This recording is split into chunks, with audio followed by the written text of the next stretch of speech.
आज हम देखेंगे परमेश्वर के सातवां पर्व यानी कि आखिरी पर्व।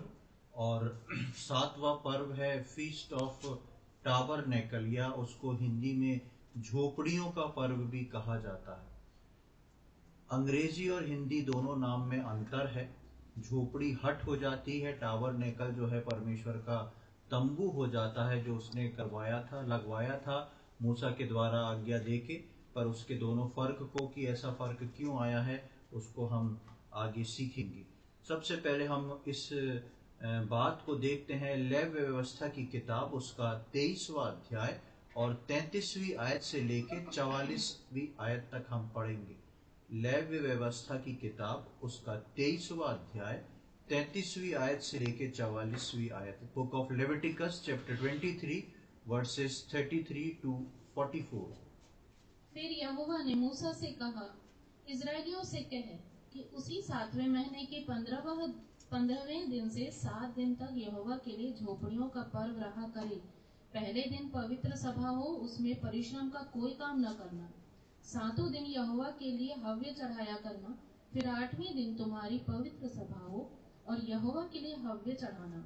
वह महासभा का दिन है और उसमें परिश्रम का कोई काम न करना। यहोवा के नियत पर्व ये ही हैं। इनमें तुम यहोवा को हव्य चढ़ाना अर्थात होम बलि, अन्न बलि, मेल बलि और अर्घ प्रत्येक अपने अपने नियत समय पर चढ़ाया जाए और पवित्र सभा का प्रचार करना। इन सबों से अधिक यहोवा के विश्राम दिनों को मानना और अपनी भेंटों और सम्मन्नतों और स्वेच्छा बलियों को जो यहोवा को अर्पण करोगे चढ़ाया करना। फिर 7वें महीने के 15वें दिन को जब तुम देश की उपज को इकट्ठा कर चुको, तब 7 दिन तक यहोवा का पर्व मानना। पहले दिन परम विश्राम हो और 8वें दिन परम विश्राम हो। और पहले दिन तुम अच्छे अच्छे वृक्षों की उपज और खजूर के पत्ते और घने वृक्षों की डालियां और नालों में के मजनू लेकर अपने परमेश्वर यहोवा के सामने 7 दिन तक आनंद करना। प्रतिवर्ष 7 दिन तक यहोवा के लिए यह पर्व माना करना।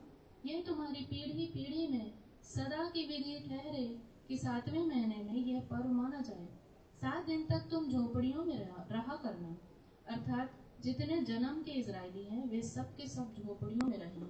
इसलिए कि तुम्हारी पीढ़ी पीढ़ी के लोग जान रखें कि जब यहोवा हम इजरायलियों को मिस्र देश से निकाल कर ला रहा था, तब उसने उनको झोपड़ियों में टिकाया था। मैं तुम्हारा परमेश्वर यहोवा हूँ। और मूसा ने इजरायलियों को यहोवा के पर्व के नियत समय कह सुनाए।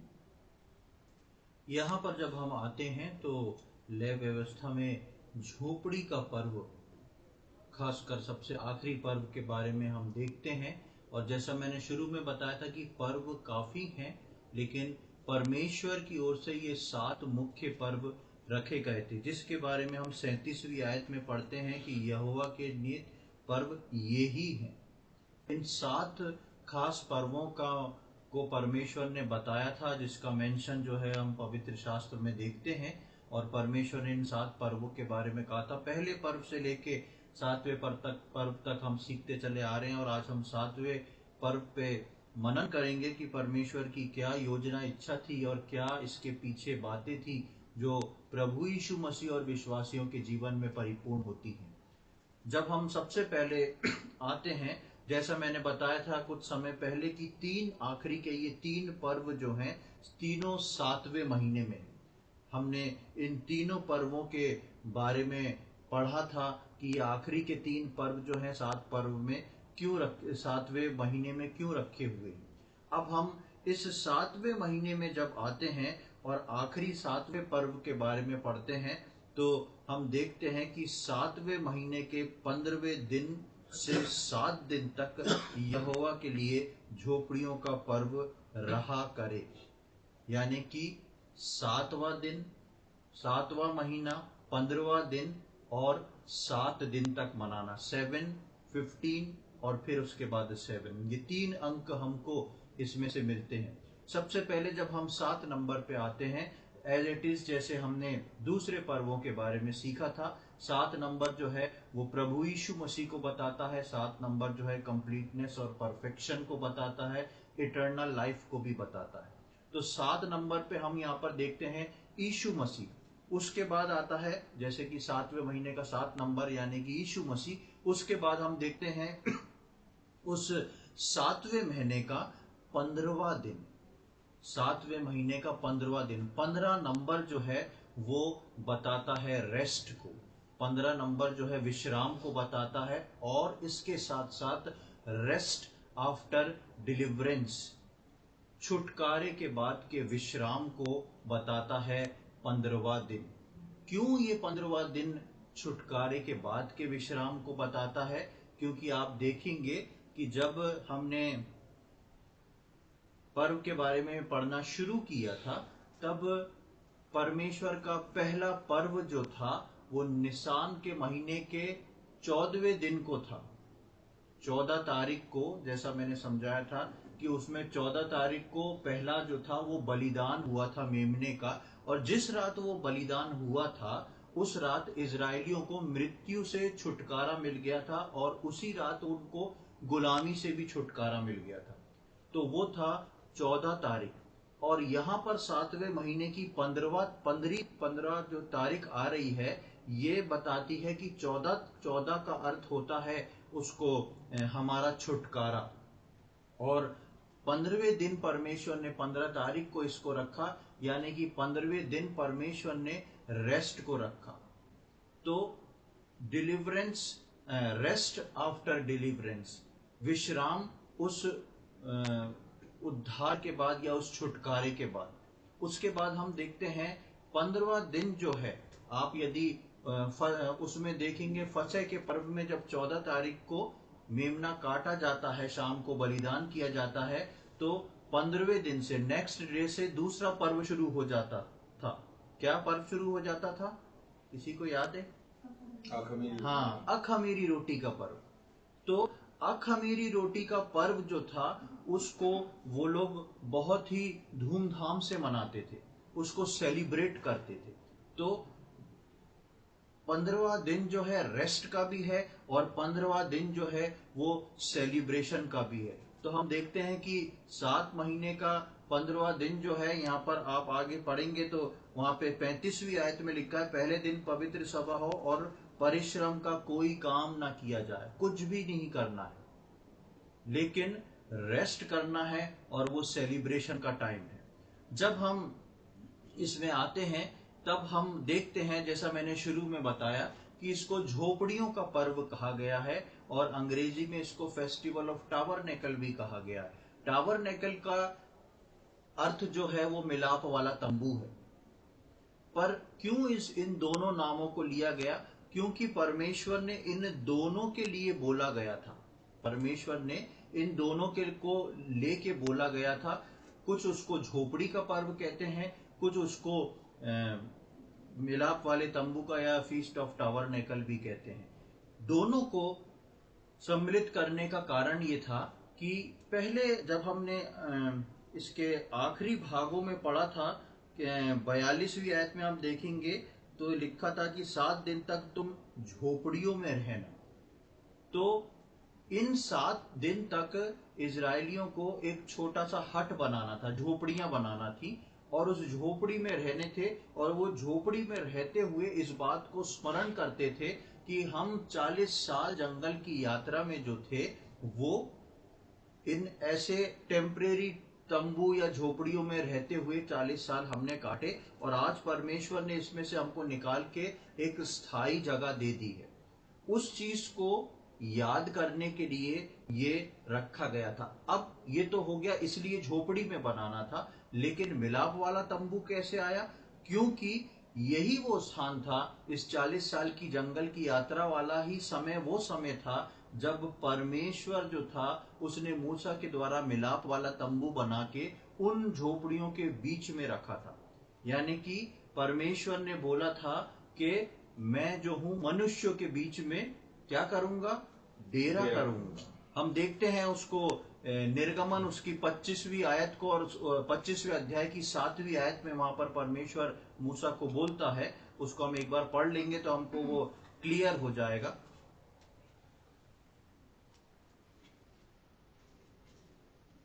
और वे मेरे लिए एक पवित्र स्थान बनाएं कि मैं उनके बीच निवास करूं। हाँ, वहां पर निर्गमन 25 के 7 में वहां पर परमेश्वर ने मूसा को जब इंस्ट्रक्शन दिए थे मिलाप वाला तंबू बनाने के लिए, तो परमेश्वर ने इस बात को बोला था कि और वो मेरे लिए एक स्थान बनाए जिसमें मैं वहां पर जाके क्या करूं, वास करूं, उनके बीच में वास करूं।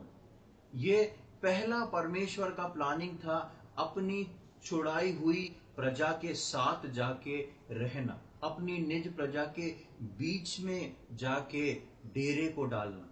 तो इसलिए जिस दौरान ये लोग उसमें चले, तब इनने झोपड़ियों में रहे और उनकी झोपड़ियों के बीच में जो था परमेश्वर का तंबू तनता था, वो मिलाप वाला तंबू तनता था और वहां पर परमेश्वर की उपस्थिति आती थी। और इस प्रकार परमेश्वर जो था वो इन लोगों के बीच में वास करता था। अब जब मिलाप वाले तंबू की बात आती है और जब हम इसको पढ़ते हैं 7 नंबर प्रभु यीशु मसीह के बारे में, तो नए नियम के विश्वासियों के बीच में भी परमेश्वर को इस प्लान को पूरा करना था। नए नियम के विश्वासियों के बीच में भी परमेश्वर को इस प्लान को पूरा करना था। अब ये फिजिकली नहीं हो सकता था, क्योंकि अब जो था सुसमाचार प्रभु यीशु मसीह के आगमन के बाद पूरे जगत में फैल गया। इनविटेशन जो था वो पूरे जगत में फैल गया और परमेश्वर ने यूहन्ना 3:16 के अनुसार सबको बोल दिया कि जो कोई मुझ पर विश्वास करे। अब इनके बीच में कैसे वो मिलाप वाला तंबू रखा जाए, कोई अलग देश का है, कोई अलग देश का। अब परमेश्वर की ये पहले प्लानिंग थी, उसकी सनातन योजना थी कि उसके लोगों के मध्य में परमेश्वर का डेरा हो। अब जब नए नियम के विश्वासियों के लिए क्या है, उसको हम देखेंगे मत्ती रचित सुसमाचार उसका 1 अध्याय और उसकी 30वीं आयत, कैसे परमेश्वर ने अपनी इस योजना को यीशु मसीह के द्वारा पूरा किया। Gospel according to Matthew chapter 1 verse 23। देखो, एक कुंवारी गर्भवती होगी और एक पुत्र जनेगी और उसका नाम इमैनुएल रखा जाएगा, जिसका अर्थ है परमेश्वर हमारे साथ। हाँ, यहाँ पर हम देखते हैं कि जिसका अर्थ है परमेश्वर हमारे साथ है। परमेश्वर की ये योजना थी कि पुराने समय में इजरायलियों के बीच में, अपनी निज प्रजा के बीच में परमेश्वर चाहता था वो डेरा करे। अब नए नियम के विश्वासियों के लिए जो परमेश्वर पर, उसके प्रेम पर विश्वास करेगा, उसके लिए परमेश्वर ने अपने इकलौते पुत्र को दे दिया, ताकि जो कोई उस पर विश्वास करे वो नाश ना हो। अब जितने उस पर विश्वास करते हैं उनके बीच में किसका डेरा हो गया? प्रभु यीशु मसीह का डेरा हो गया। पुराने नियम में परमेश्वर का डेरा मिलाप वाले तंबू में, और हम पिछले दिनों में देख चुके हैं कि मिलाप वाले तंबू में हर चीज जो है वो यीशु मसीह की ओर जाती है, यीशु मसीह की का प्रदर्शन करती है या दिखाती है, उसका चित्रण करती है मिलाप वाले तंबू। और नए नियम में परमेश्वर ने वही मिलाप वाले तंबू को जीवित देह दे के प्रभु यीशु मसीह के रूप में मेरे और आपके बीच में भेजा। अब विश्वासियों के पास जो है वो प्रभु यीशु मसीह का डेरा है। प्रभु यीशु मसीह जो है मेरे और आपके मध्य में है। आगे जब हम पढ़ते हैं तो हम देखते हैं कि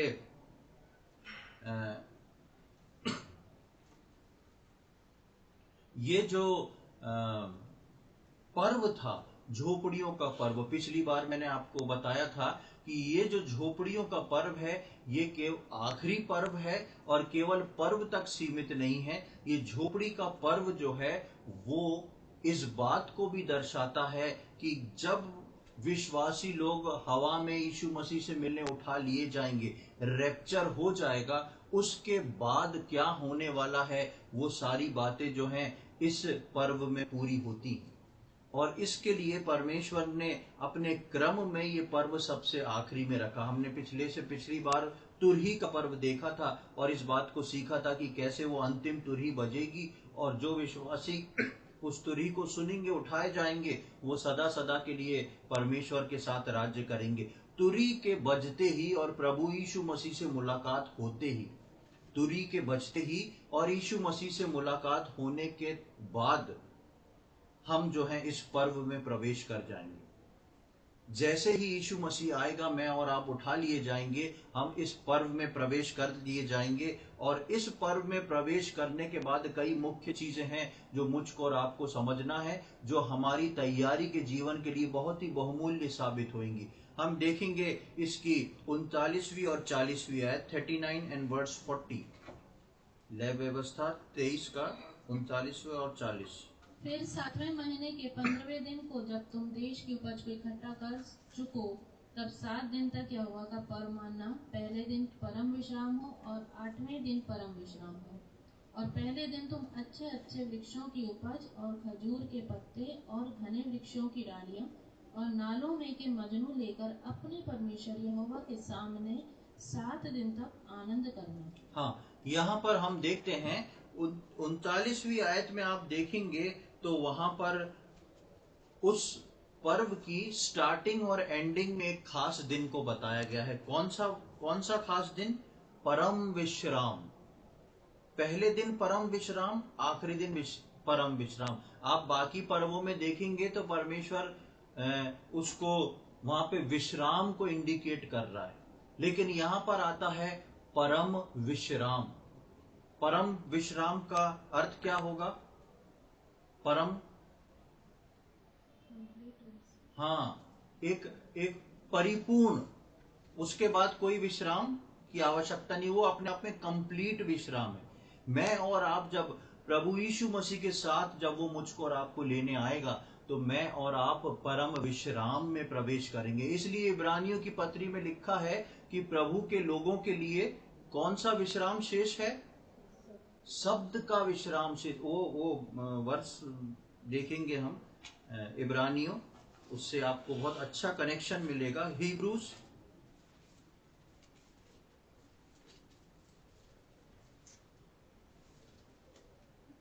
हाँ, उसका 4था अध्याय और उसकी 9वीं आयत, book of Hebrews chapter 4 verse 9। अतः जान लो कि परमेश्वर के लोगों के लिए सब्त का विश्राम बाकी है। हाँ, और अभी जो हमने लेव्य व्यवस्था में पढ़ा था उसके अंदर आप अगर अंग्रेजी में पढ़ेंगे तो वो डे ऑफ सबत है, शब्द का विश्राम है।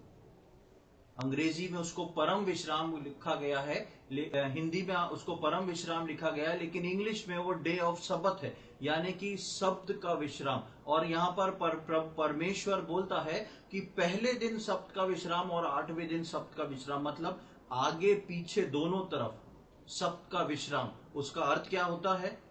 उसका अर्थ ये होता है कि ये 7 दिन जो हैं परिपूर्ण दिन है, एवरलास्टिंग दिन है, और ये शब्द के विश्राम से आगे पीछे से घिरे हुए। एक ट्रेन चलती है, जब एक ट्रेन चलती है तो अगर इंजन ड्राइवर हरी झंडी दिखाए और गार्ड हरी झंडी ना दिखाए तब तक ट्रेन नहीं चलती। और अगर गार्ड हरी झंडी दिखा दे और इंजन ड्राइवर हरी झंडी ना दिखाए तो ट्रेन नहीं चलेगी। जब दोनों इकट्ठे आगे पीछे से हरी झंडी दिखाते हैं तो उनको पता होता है कि अब रास्ता क्लियर है, दोनों ने कंफर्म कर दिया है। अब जो बीच में जितने डिब्बे हैं पैसेंजर्स के वो सेफ हैं। आगे पीछे दोनों को इंफॉर्मेशन मिल गई स्टेशन मास्टर से और दोनों को हरी झंडी दिखा के दोनों गाड़ी आगे बढ़ाते हैं। इसी प्रकार ये झोपड़ी का पर्व जो है वो पहले दिन महासभा और सप्त का विश्राम, आखिरी दिन भी सप्त का विश्राम, इसके बीच में ये 7 दिन है, पहला दिन और 7वां दिन। यानी कि इस सप्त के विश्राम में ये पूरी तरह परिपूर्ण है। इसके बाद मनुष्य के लिए या विश्वासियों के लिए कोई विश्राम नहीं रह गया। इसलिए हम इब्रानियों में पढ़े उसके 4थे अध्याय में कि अतः ये जान लो कि परमेश्वर के लोगों के लिए अभी क्या शेष है? सप्त का विश्राम शेष है। ये सप्त का विश्राम जो है विश्वासियों को उठाए जाते ही मिलने वाला है। उसके बाद 40वीं आयत में हम आते हैं तो हम देखते हैं और पहले दिन, यानी कि पहले दिन रेस्ट भी है, सप्त का विश्राम भी है, एक महासभा भी है। और पहले दिन बोला गया है, पहले दिन तुम अच्छे अच्छे वृक्षों की उपज और खजूर के पत्ते और घने वृक्षों की डालियां और नालों में के मजनू लेकर अपने परमेश्वर यहोवा के सामने 7 दिन तक आनंद करना। ये चीज जो लेके आएंगे, आप देखेंगे, आपने जितने पुराने हमने इससे पहले पर्व पढ़े हैं, उसमें एक बहुत बड़ी लिस्ट थी। इसको लेके आना और परमेश्वर के सम्मुख बलिदान करना, इसको लेके आना और परमेश्वर के सम्मुख चढ़ाना। लेकिन यहाँ जो अच्छे फल और अच्छी चीजों को वो बोलता है लाने को परमेश्वर, वो क्या कह रहा है? अपने परमेश्वर यहोवा के सामने 7 दिन तक आनंद करना, ये अपने साथ लेके आने को बोला है। यानी कि मेरा और आपका जब रैप्चर होएगा और हम उस झोपड़ी के पर्व में एंटर होएंगे, पहले घुसते साथ हमारा विश्राम शुरू हो जाएगा। लेकिन उस विश्राम में ये हर विश्वासी की जिम्मेदारी बनती है कि वो पहले ही दिन, यानी कि उठाए जाते ही वो खाली हाथ नहीं पहुंचे। उस सप्त के विश्राम के दिन परमेश्वर बोलता है कि तुम पहले दिन ही तुम अच्छे अच्छे फल, और कई कैटेगरी दी है। यदि हम उन फलों को और वो जो चीजें वहां पर मेंशन है उनको देखेंगे तो इसके ऊपर एक दूसरा वचन बन जाएगा, इसलिए उस चीज को मैं नहीं ले रहा हूं। प्रभु ने चाहा तो आगे आने वाले समय में हम उसको देखेंगे। इन फलों को लेके जो है पहले दिन ही परमेश्वर के सामने खड़े होना है और आनंद करना है। ये फल जो विश्वासी अपने साथ लेके जाएंगे, ये उनके आनंद को दुगना कर देगा स्वर्ग में। मेरे और आपके आनंद को ये फल जो हम लेके जाएंगे यही दुगना कर देंगे। ये फल हमको चढ़ाने नहीं है, अपने साथ लेके जाके परमेश्वर के सम्मुख खड़े होके आनंदित होना है। इसलिए विश्वासियों को ये फल लेके जाना बहुत आवश्यक है। यूहन्ना रचित सुसमाचार उसका 15वां अध्याय और उसकी 5वीं आयत में देखें, वहां प्रभु यीशु मसीह क्या कहता है। यूहन्ना रचित सुसमाचार 15वां अध्याय 5वीं आयत, gospel according to John chapter 15 verse 5। मैं दाखलता हूँ, तुम डालियां हो। जो मुझ में बना रहता है और मैं उसमें, वह बहुत फल फलता है, क्योंकि मुझसे अलग होकर तुम कुछ भी नहीं कर सकते। हाँ, यहाँ पर प्रभु यीशु मसीह इस बात को बोलते हैं, मैं दाखलता हूं, तुम डालियां हो। और डालियों का काम क्या है? फल को उगाना। क्योंकि वो परम विश्राम का दिन है, मैं और आप वहां जाके फल नहीं उगा सकते। मैं वहां जाके फलों को तोड़ नहीं सकते। मैं और आप वहां जाके फलों की जुगाड़ नहीं कर सकते कि 4 फल इधर से ले लिए, 2 फल इधर से ले लिए। नहीं, फल उगाने का, फलों को मेंटेन करने का समय जो है वो विश्राम दिन तक ही है। पहले विश्राम दिन लगा नहीं कि वो फल अपने साथ लेके जाना है। मुझको और आपको हमारे फल जो हैं वो साथ लेके जाना है, क्योंकि प्रभु यीशु मसीह वहां बोलते हैं कि जिनमें वो फल नहीं, वो क्या है? जो मुझ में बने रहते हैं, वो उन्हीं में वो फल पाता है। तो यदि हम इस बात को सोचते हैं कि हम प्रभु यीशु मसीह के आगमन की बाट जो रहे हैं और मेरे और आपके अंदर फल नहीं, तो प्रभु कहता है तुम्हारा और मेरा कोई रिश्ता नहीं। मेरा और आपका रिश्ता प्रभु यीशु मसीह से तब घनिष्ठ होता है जब हमारे फल जो है बाहर दिखने लगते हैं। हमारे फलों का पकना जो है बाहर दिखने लगता है, फलों से लदा हुआ जीवन दिखता है, क्योंकि वो फल जो हैं वो हमारे आत्मिक फल हैं, और वो ही फल जो हैं हम उनको लेके स्वर्ग जाएंगे। हम देखते हैं आत्मा के फलों के बारे में गलातियों 5 उसके 22-23 में, जहां पर आत्मा के फलों के बारे में लिखा हुआ है। मैं सोचता हूं आप सब जानते हैं, आप बाद में उसको पढ़ लीजिएगा, आपको नोट करना तो कर लें। गलेशियंस चैप्टर 5 वर्स 22 एंड 23, और वहां पर लिखा है कि अब आत्मा के फल तो स्पष्ट हैं, और वहां पे आत्माओं के फलों का नाम लिखा हुआ है। ये पवित्र आत्मा के फल प्रभु यीशु मसीह ने मुझको और आपको यूं ही नहीं छोड़ा है। प्रभु यीशु मसीह ने मुझको और आपको वो पवित्र आत्मा दिया है, और वो मुझको और आपको प्रेरित करता है, सहायता करता है कि हम अपने जीवन में ऐसे फलों को उगाएं। और जब हम अपने जीवन में ऐसे फलों को उगाते हैं तो क्या फायदा होता है? देखें दूसरा पतरस उसका पहला अध्याय, 2 पीटर चैप्टर 1, दूसरा पतरस उसका पहला अध्याय और उसकी 5वीं आयत से लेके 11वीं आयत तक हम पढ़ेंगे। 2 पीटर चैप्टर 1 वर्सेस 5 to 11। इसी प्रकार तुम सब प्रकार का यत्न करके अपने विश्वास पर सद्गुण, और सद्गुण पर समझ, समझ पर संयम और संयम पर धीरज और धीरज पर भक्ति और भक्ति पर भाईचारे की प्रीति और भाईचारे की प्रीति पर प्रेम बढ़ाते जाओ।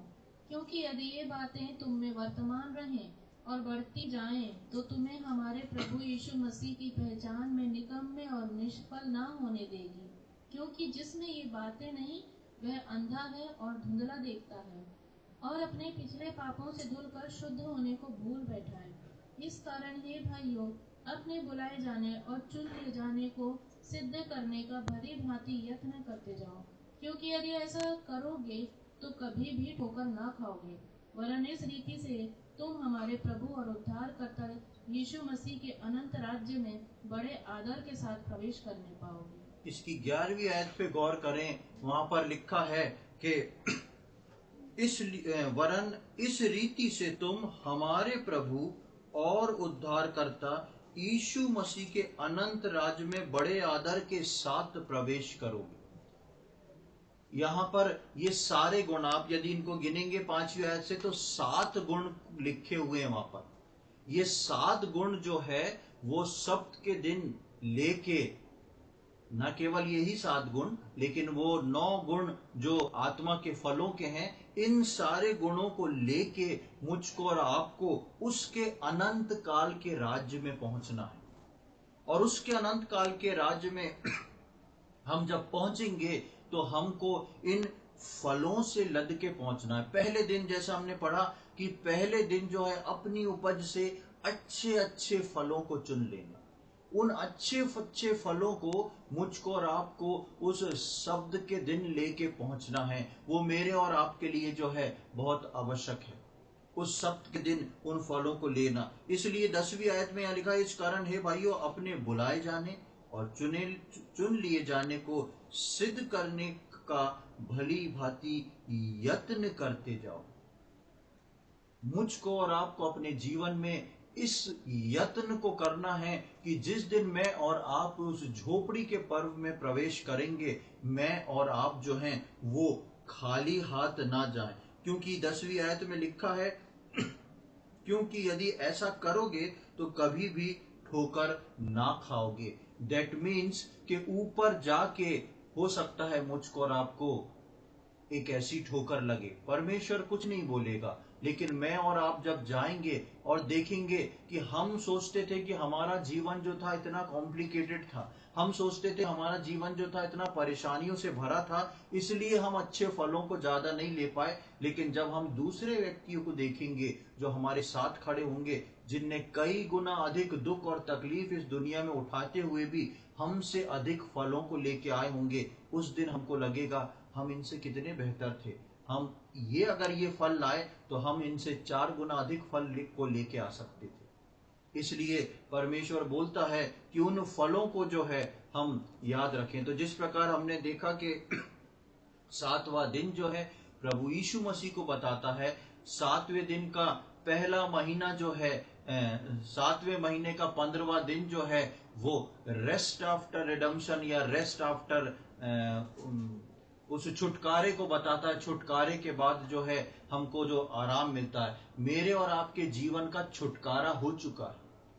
मेरे और आपके जीवन का छुटकारा हो चुका है, हमको उद्धार अनंत काल का जीवन मिल गया है। लेकिन उसके बावजूद एक छुटकारा बचा है, वो है प्रभु यीशु मसीह के आगमन का। उस छुटकारे के होते ही मैं और आप जो हैं वो उस पर्व में प्रवेश कर जाएंगे।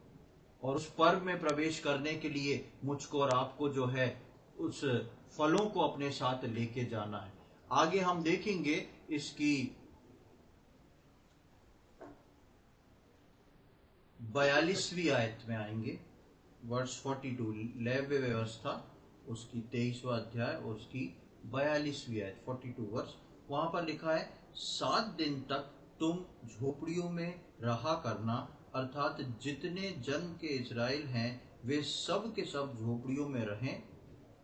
और 43वीं आयत में लिखा है, इसलिए कि तुम्हारी पीढ़ी के पीढ़ी लोग जान रखें कि जब यहोवा हम इजरायलियों को मिस्र देश से निकाल कर ला रहा था, तब उसने उनको झोपड़ियों में टिकाया था।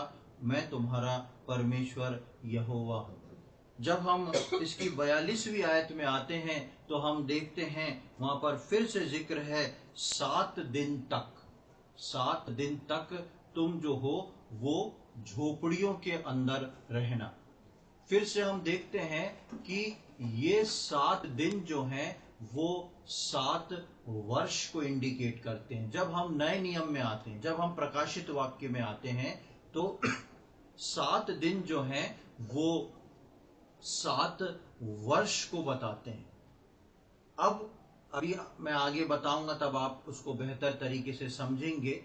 जैसे ही, बहुत ध्यान से सुनिएगा, जैसे ही हमारा स्वर्गरोहण होएगा, प्रभु यीशु मसीह आएगा, मैं और आप उसके लोग बादलों पे उठा लिए जाएंगे। मेरा और आपका सबसे पहले सप्त का विश्राम शुरू हो जाएगा। पहले दिन से सप्त का विश्राम शुरू हो जाएगा और जिस क्षण यीशु मसीह आके अपने लोगों को ऊपर ले गया, इस पृथ्वी पे अनुग्रह का समय खत्म हो जाएगा। इस पृथ्वी पे एज ऑफ ग्रेस, अनुग्रह का समय खत्म हो जाएगा। ये 3 घटनाएं एक ही पल में होंगी।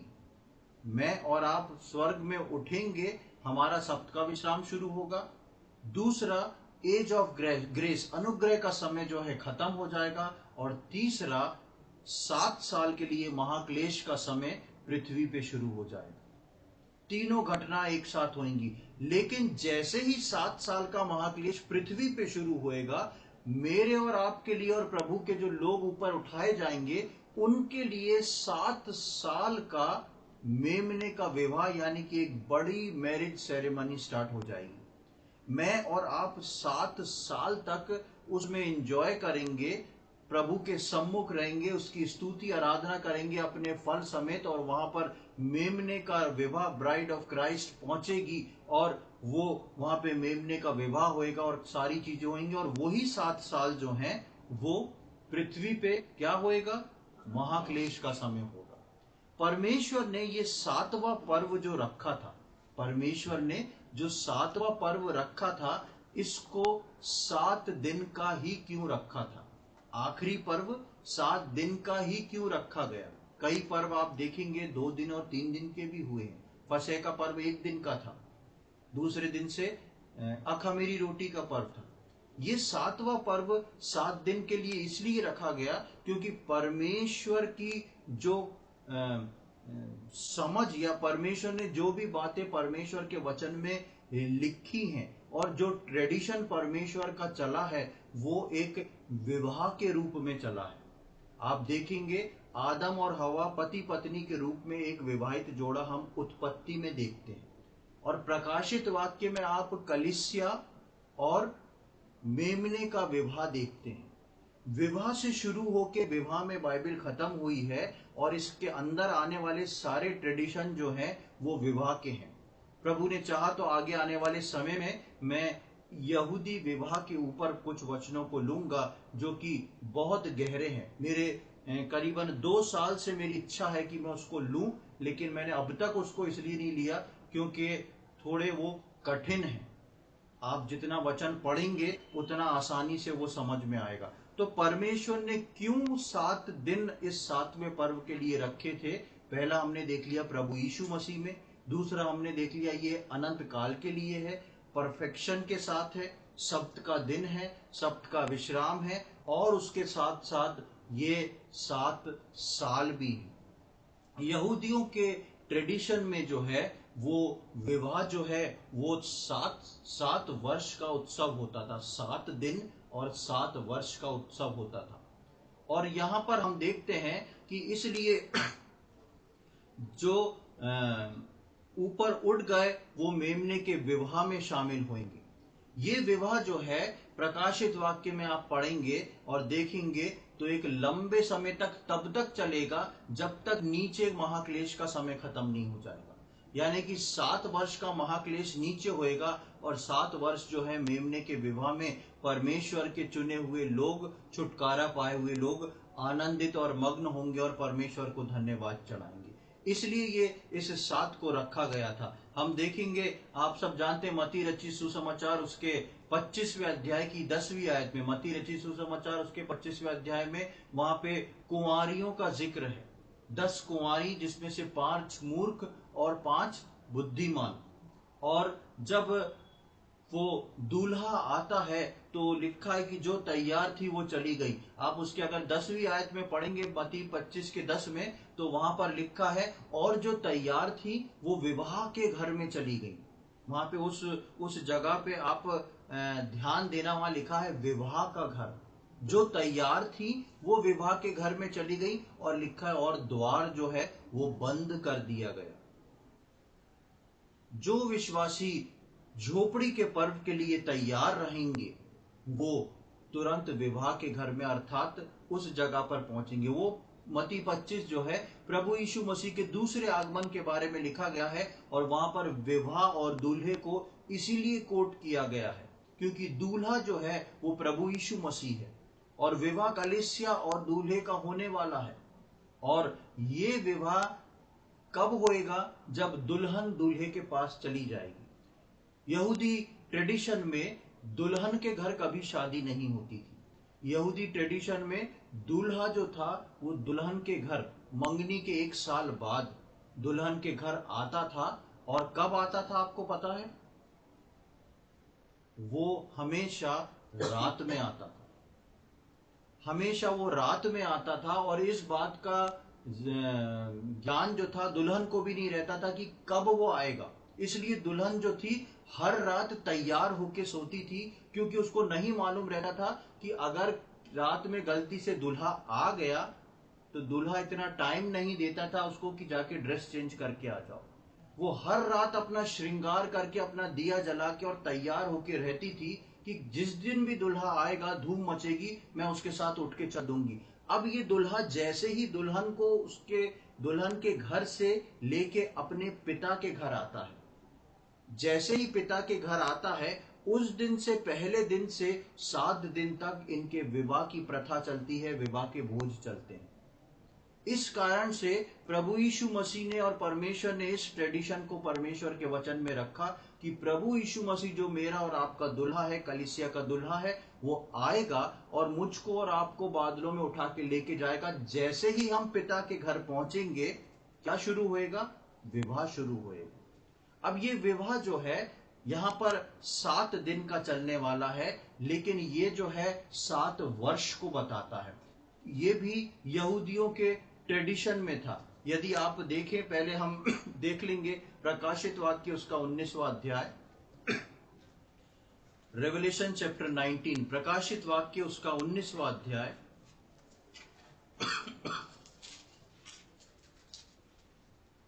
और उसका 5 से लेकर 9 आयत तक हम पढ़ेंगे। तब सिंहासन में से एक शब्द निकला, हे हमारे परमेश्वर से सब डरने वाले दासों, क्या छोटे क्या बड़े, तुम सब उसकी स्तुति करो। फिर मैंने बड़ी भीड़ का सा और बहुत जल का सा शब्द और गर्जन का सा बड़ा शब्द सुना, हालेलुया, क्योंकि प्रभु हमारा परमेश्वर सर्वशक्तिमान राज्य करता है। आओ हम आनंदित और मगन हो और उसकी स्तुति करें, क्योंकि मेमने का विवाह आ पहुंचा है और उसकी दुल्हन ने अपने आप को तैयार कर लिया है। उसको शुद्ध और चमकदार महीन मलमल पहनने का अधिकार दिया गया, क्योंकि उस महीन मलमल का अर्थ पवित्र लोगों के धर्म के काम है। तब स्वर्गदूत ने मुझसे कहा, यह लिख कि धन्य वे हैं जो मेमने के विवाह के भोज में बुलाए गए हैं। फिर उसने मुझसे कहा, ये वचन परमेश्वर के सत्य वचन है। हाँ, यहाँ पर हम देखते हैं कि मेमने का विवाह उस दुल्हन से, कलीसिया जो है वो मसीह की दुल्हन है, और मैं और आप उस मसीही दुल्हन के अंग हैं। वहां पर हम पढ़ते हैं कि 8वीं आयत में, क्योंकि उस महीन मलमल का अर्थ पवित्र लोगों के धर्म के काम है। और वो महीन मलमल क्या है? उसको शुद्ध और चमकदार महीन मलमल पहनने का अधिकार दिया गया। दुल्हन ने अपने आप को तैयार कर लिया है, और ये महीन मलमल जो है वो लिखा है पवित्र लोगों के धर्म के काम है। जैसा हमने बताया, हम पढ़ रहे थे कि उन फलों को अपने साथ लेके जाना बहुत जरूरी है। वो ही हमारा योगदान कलीसिया जो दुल्हन है उसकी चमक को बताएगा। वही हमारा योगदान जो है कलीसिया की चमक को बढ़ाएगा। और मेरा और आपका किया गया पाप, मेरा और आपका किया गया हठ, वो दुल्हन के ड्रेस में एक धब्बे के रूप में दिखाता है। इसलिए मैं और आप उस कलीसिया की तैयारी, उस दुल्हन की तैयारी के लिए बहुत अधिक जिम्मेदार हैं, क्योंकि मैं और आप परमेश्वर में धर्मी ठहराए गए लोग हैं। और यहाँ पर हमने पढ़ा क्योंकि उस महीन मलमल का अर्थ पवित्र लोगों के धर्म के काम है। मैं और आप प्रभु यीशु मसीह में परमेश्वर के सामने पवित्र ठहरा दिए गए हैं। अब मुझको और आपको अपने कार्यों को अपने साथ लेके जाना है, जिससे वो दुल्हन का जो चमकदार और महीन मलमल है वो दाग रहित दिखाई दे। ये जिम्मेदारी है हर विश्वासी की। केवल हम 7 वर्ष के लिए महाक्लेश से छूट गए, ऊपर पहुंच गए, ये नहीं है। इसके पीछे एक बड़ी जिम्मेदारी है। जैसे मैंने बताया कि उनके ट्रेडिशन में दुल्हन को रात भर जगना रहता था। जगना से मतलब कि एक ऐसी स्थिति में सोना रहता था कि आप सोचें पूरा श्रृंगार करके और अच्छा शादी का कपड़ा पहन के कोई कंफर्टेबली सो सकता है क्या? मुश्किल होएगा। लेकिन दुल्हन जो थी वो करती थी, और साथ ही साथ अपने दिए को जला के रखती थी। रात में दिए को बुझा के सोते थे यहूदी, लेकिन जिन लड़कियों की मंगनी हो जाती थी वो अपने रूम में दीवट पे रख के उसको जला के, और रात में देखना पड़ता था कहीं दिया बुझ तो नहीं गया, क्योंकि वो एक इंडिकेशन था, वो एक एड्रेस प्रूफ था उस दूल्हे के आने का। इस क्षेत्र में, इस जगह पे, इस घर में मेरे को वहां पर नॉक करना है जाके, जहां पर दुल्हन का कमरा हो, जहां दुल्हन सो रही हो। और इसलिए वहां पर मत्ती 25 में लिखा है कि उनके दिए जो थे वो बुझ गए थे। इसलिए विश्वासियों को झोपड़ी का पर्व मनाना जो है आनंद की बात है, लेकिन पहला ही दिन जो है फल समेत परमेश्वर के सम्मुख खड़े होना है और आनंद करना है। उस 7 दिन यानी कि 7 साल, जैसे ही हम यहाँ से उठेंगे 7 वर्ष मेमने के विवाह में होंगे। ये 7 वर्ष जो थे जैसा मैं बता रहा हूँ, यहूदी ट्रेडिशन में इस प्रकार का चलन था कि एक बार जब शादी हो जाती थी वो 7 साल तक एक बाइंडिंग रहती थी उसके अंदर। 7 साल तक एक ऐसा कॉम्बिनेशन रहता था कि उस 7 साल का पर्व भी मनाया जाता था, और जहां तक कि 7 साल तक वो व्यक्ति कोई दूसरी शादी भी नहीं कर सकता था। इसलिए ये 7 साल की बाइंडिंग थी। हम देखते हैं, आपके रेफरेंस के लिए मैं दे रहा हूं, आप उसको खोल के हम पढ़ भी लेंगे और नोट कर लेंगे। उत्पत्ति की किताब, उसका 29वां अध्याय, जेनेसिस चैप्टर 29 एंड वर्स 27। उत्पत्ति 29वां अध्याय और उसकी 27वीं आयत। वहां पर हम याकूब के बारे में पढ़ते हैं, जब याकूब का विवाह 2 बहनों से होता है और वो अपने ससुर लाबान से बोलता है कि ऐसा मेरे साथ क्यों किया। वहां पर देखेंगे हम 29वें अध्याय की 27वीं आयत। इसका सप्ताह तो पूरा कर, फिर दूसरी भी तुझे उस सेवा के लिए मिलेगी जो तू मेरे साथ रहकर और 7 वर्ष तक करेगा। हाँ, और इसका 30वीं आयत को भी देखें, वर्स 30। तब याकूब राहेल के पास भी गया और उसकी प्रीति लिया से अधिक उसी पर हुई, और उसने लाबान के साथ रहकर 7 वर्ष और उसकी सेवा की। हाँ, याकूब और लाबान, उसका जो ससुर था, उनके बीच में कॉन्ट्रैक्ट हुआ था। याकूब बोलता है मुझको तेरी छोटी बेटी से विवाह करना है और उसके लिए मैं 7 साल तेरी गुलामी करूंगा, 7 साल तेरे घर में रह के काम करूंगा। ये वर्क कॉन्ट्रैक्ट था। 7 साल जो था पुराने समय से परफेक्शन को माना जाता है, कंप्लीटनेस को माना जाता है। इसलिए याकूब ने वहां पर 7 वर्ष बोले थे। आप उसी के थोड़ा वर्ष पहले देखेंगे 29वें अध्याय में, तो आपको मिल जाएगा कि याकूब इस बात को बोलता है। और जब याकूब इस बात को बोलता है तो वो कहता है ठीक है। अब जैसे ही याकूब की शादी होती है तो वो लाबान जो है उसको धोखे से अपनी बड़ी बेटी की शादी करवा देता है। सुबह जब याकूब देखता है कि ये राहेल नहीं लिया है, तो वो बोलता है कि मेरे साथ ऐसा क्यों करा। तो वो बोलता है हमारे घराने में एक ऐसी प्रथा है कि जब तक बड़े की शादी नहीं होती तब तक छोटे की नहीं होती, तुम इसका सप्ताह पूरा करो। उस चीज को आप नोट करें जो कि मैंने बताया 27वीं आयत में, तुम पहले इसका सप्ताह पूरा करो, तब मैं दूसरी बेटी भी तुम्हें दे दूंगा। वो सप्ताह यानी कि 7 साल उसने पूरे करे। 7 साल के बाद याकूब की शादी जो है राहेल से हो जाती है, और 30वीं आयत में पढ़ते हैं कि राहेल के साथ शादी हो जाने के बाद वो 7 साल और रहा, क्योंकि उसको राहेल का सप्ताह पूरा करना था।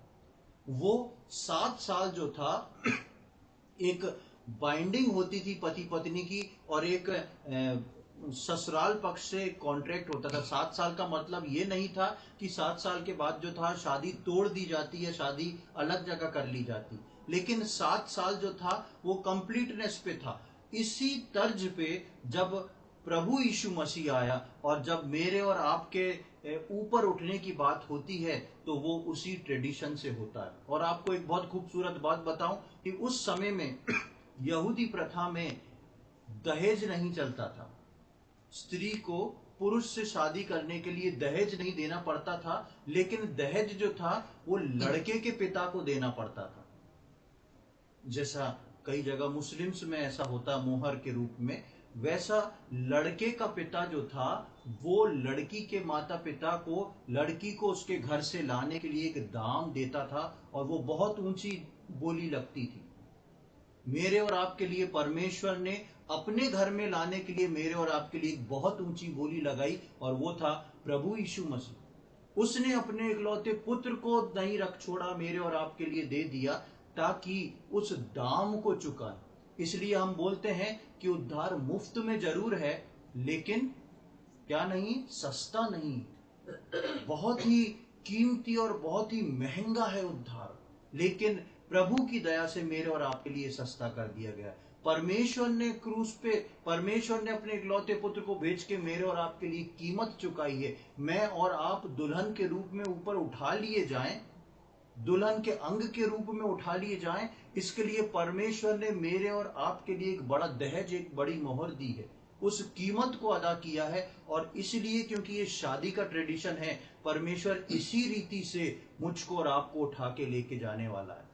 इसलिए आप देखेंगे नए नियम में, जैसा मैंने बताया कि दूल्हा अक्सर दुल्हन को रात में लेने आता था। इसलिए यीशु मसीह कई जगह बोलते हैं कि मनुष्य का पुत्र कैसे आएगा, चोरों की नहीं आएगा। चोर रात में आते हैं, वो बात अलग है कि अब दिन में भी चोरी हो जाती है, जागते हुए अकाउंट से पैसा निकल जाता है, तो लेकिन उस समय चोर जो है रात में आके सेंध लगाया करता था। और मुझको और आपको जरूरी है कि यदि हम दुल्हन के दर्जे में आते हैं तो मैं और आप अपनी हिफाजत करें, मैं और आप अपनी खूबसूरती को बनाए रखें, मैं और आप अपने फलों से लदे रहें उस दिन के इंतजार में कि जब मैं और आप हवा में उठाए लिए जाएंगे और पहले दिन से सप्त का विश्राम होगा। और सोचें जरा, जब हम एक कदम स्वर्ग में रखेंगे और वहां पे हमारा हृदय आनंद से भर जाएगा, और दूसरे ही क्षण अगर मैं और आप मुड़ के नीचे देखेंगे तो नीचे क्या हो चुका होगा, हाहाकार मच चुका होगा, 7 साल का महाक्लेश चल चुका होगा, लेकिन मैं और आप जो हैं परमेश्वर के आनंद में प्रवेश कर चुके होंगे। कितने आनंद और सुखद बात है परमेश्वर ने मेरे और आपके लिए रखा है। इसलिए परमेश्वर ने पर्वों में सबसे आखिरी पर्व जो था वो झोपड़ी का पर्व रखा, क्योंकि ये झोपड़ी का पर्व जो है मेरे और आपके ऊपर फाइनल सेटलमेंट के लिए। पहले दिन पवित्र सभा और पहले दिन महाविश्राम यानी कि सप्त का विश्राम, आखिरी दिन पवित्र सभा और आखिरी दिन भी वो विश्राम का दिन, वो सप्त का दिन। कितना अद्भुत है। यदि आप इसको फिर से देखें तो महीना जो चुना गया था वो 7 चुना गया था, 7वां महीना। उसके बाद उसका दिन कौन सा चुना गया था, 15वां दिन। उसके बाद आप देखेंगे कितने दिन का फेस्टिवल था, मनाना था ये 7, जो मैंने शुरू में बताया 7, 15 और 7। यदि आप इसको उसमें वाक्य में लिखेंगे तो प्रभु यीशु मसीह 7वां दिन, प्रभु यीशु मसीह 15वां दिन रेस्ट आफ्टर डिलीवरेंस, और 7वां दिन परफेक्शन, कंप्लीटनेस और एवरलास्टिंग। तीनों जो थे वो एक साथ हैं, यानी कि यीशु मसीह में छुटकारा पाए हुए लोग। 7 यीशु मसीह, 15वां छुटकारे के बाद आराम। यीशु मसीह में छुटकारा पाए हुए लोगों के लिए शांति और आराम हमेशा हमेशा के अनंत काल के जीवन में परमेश्वर के घर में रखा हुआ है। इसलिए परमेश्वर ने इस मिलाप वाले तंबू के पर्व अर्थात इस झोपड़ी के पर्व की मंथ और डेट ऐसी सेट करें, मंथ, डेट, डेज तीनों ऐसे सेट करे हैं क्योंकि ये एक दिन मेरे और आपके जीवन में पूरा होने वाला है। और यहूदी लोग इसको धूमधाम से आज भी मनाते हैं पर कारण को जाने बगैर, लेकिन मैं और आप धन्य लोग हैं क्योंकि आज मैं और आप उस कारण को जानते हैं। कितनी बड़ी बात है कि परमेश्वर कैसे अपने इस विद्या को, कैसे अपने इस ज्ञान को अपने से जुड़े लोगों को, अपने से प्रेम करने वालों के ऊपर रिवील करता है।